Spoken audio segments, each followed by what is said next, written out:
These are 9 principles from the Book of 5 Rings. This book was written by Miyamoto Musashi.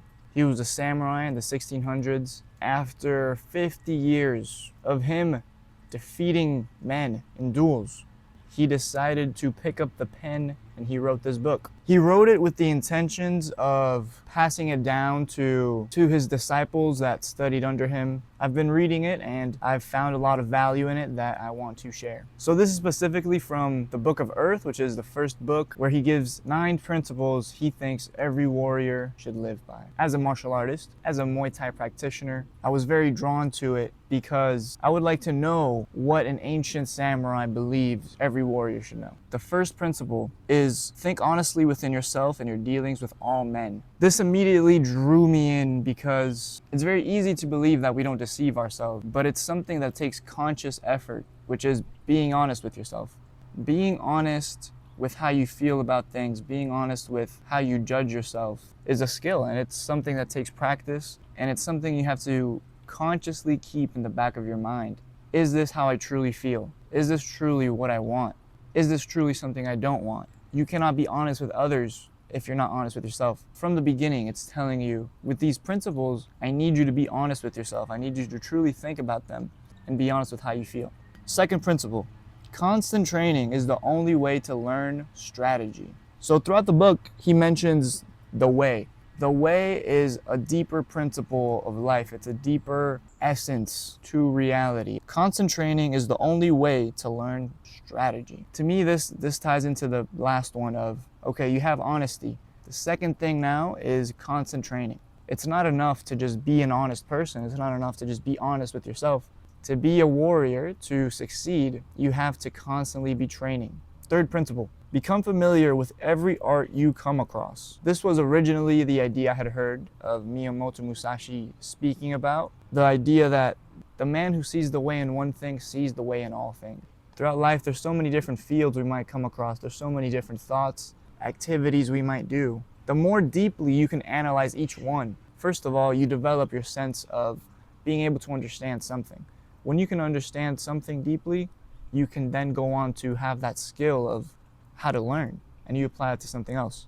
But I think it has a deeper sense to it that every discipline in life has similarities to it.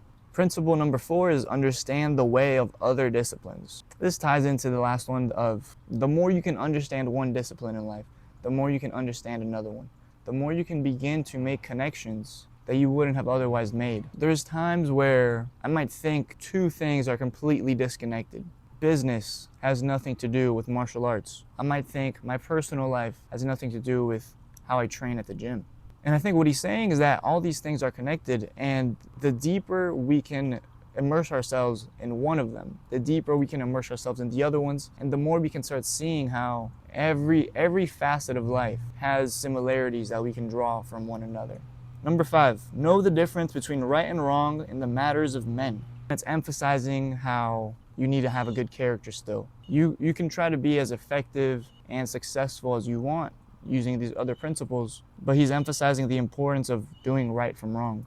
Number 6, strive for inner judgment and an understanding of everything. This one is going back to that same principle of being able to understand different parts of life. The warrior in a garden. There's also 2 things that stood out to me for this one. It's when he says strive for inner judgment, I can see it as 1, strive to judge yourself inwardly, strive to analyze yourself and ask yourself, what are things I'm doing right? What are things I'm doing wrong? It could also be seen as strive to have a good inner judge. Strive to not let the opinions of others cloud your judgment, to hold your own opinions. And that's something that I hear that all the time. Like you hear that since you're growing up in movies, to don't let others influence you. But day to day, it's something that's quite hard to do. Especially now, we have the world's ideas at our fingertips every day, telling you what you should believe. And then the second part of that is strive for inner judgment and an understanding of everything. It ties back into that idea of, even though he's a warrior, even though he's a samurai, he's telling you to try to understand the whole world, not just fighting. I really like that. I like to think about other disciplines and how they apply to me. Not only do I think it's a practical thing that it'll help you, I think it's such a beautiful thing to be able to look at the world and make these connections of how it applies to you and how When you see somebody who's a great painter, you can apply that to yourself and say, wow, the skills it took for him to analyze the objects he's painting, the skills it took for him to be creative with how he drew. I can apply those things to my life. I can find where I can be more creative in my disciplines. Number 7, see that which cannot be seen. This one has a very Eastern spiritual essence to it. To me, this is talking about God and not taking the material world on the surface and trying to be tapped into the spiritual world, trying to strive to be tapped into God, have a connection with Him, and constantly understand and hold the belief that there's more to life than we can see.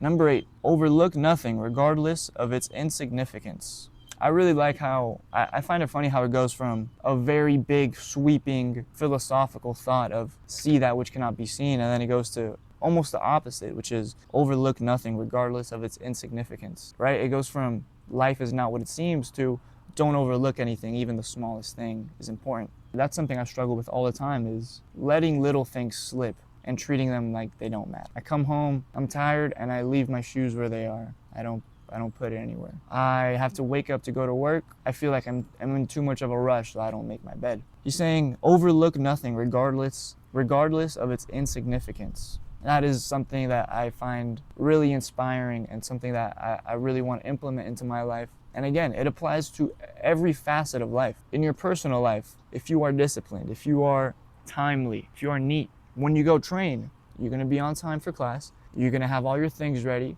you're going to be trying your hardest there. If you can try your hardest in one aspect of life, you can try your hardest in every aspect of life. I think it's a skill that you can build up, is the skill of trying your best at stuff. If you're letting little things take you away from that skill, now you're learning how to fail at that skill. You're learning how to fail. You are developing the skill of trying less. And whether you want it or not, that's going to apply to other areas of your life. Lastly, number 9, the 9th principle. Do not waste time idling or thinking after you have set your goals. This one, I think, is amazing that in the 1600s, he was able to say this, and he could have never imagined the level of distraction we have today. He could have never imagined how we have unlimited information at our fingertips every second of the day. We have unlimited things to distract ourselves with. I think the first part is something that is commonly known today. It's overstated a lot, which is don't waste your time. Don't waste your time scrolling. Don't waste your time playing video games. Be productive. The second part is the one that I think I could get more value from, which is do not waste time idling or thinking after you have set your goals. There's many times I have found myself procrastinating taking action on goals, procrastinating action in general, because I tell myself, oh, I need more information before I can make this decision. I need to see and uncover more possibilities before I can take action. The one that gets me a lot is believing that there's a better way to do this. With this video, I kept telling myself, I'm not gonna do it yet because what if there's another way? There's an idea I'm missing of including in this video. What if there's a certain scheme I could have for the video, a certain layout that would be better than what I wanna make? And so I really like that one, and it's something that I'm gonna try to implement into my life, is seeing my intentions by being honest with myself, setting them, and then I move on, I move forward. Do not idle on your goals. Do not idle or waste time thinking more than you need to on your goals. I think it's good to think about them. It's good to set them, but at a certain point, you're not going to gain any more new information, and you just have to take action. Those were the 9 principles Miyamoto Musashi said every warrior should constantly meditate on. As a human and as a Muay Thai practitioner, these are things that I will try to carry forward with me. I will try to think about throughout the week. I will try to practice more importantly, because thinking about this is one thing, taking the daily actions to implement them is much harder. It is crazy to me that an ancient samurai wrote what I just said. It so deeply applies to our lives today. I hope you got some value out of this. Maybe you learned about Miyamoto Musashi or found value in learning about how I'm going to apply these ideas into my life. Ooh-wee.